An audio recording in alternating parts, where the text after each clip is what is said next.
Polda Lampung telah melakukan pemeriksaan terhadap 40 saksi pasca meninggalnya mahasiswa Fakultas Ekonomi dan Bisnis Universitas Lampung atau FEB Unila Pertama Wijaya Kusuma.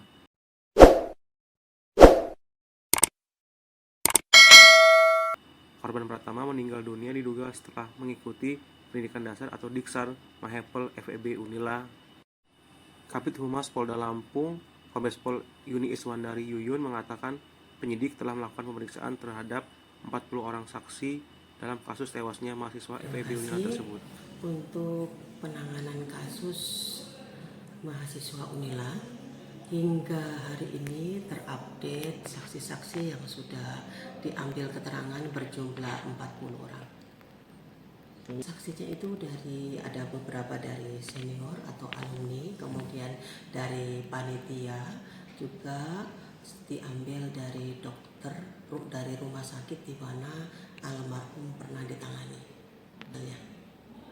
Dari lapor.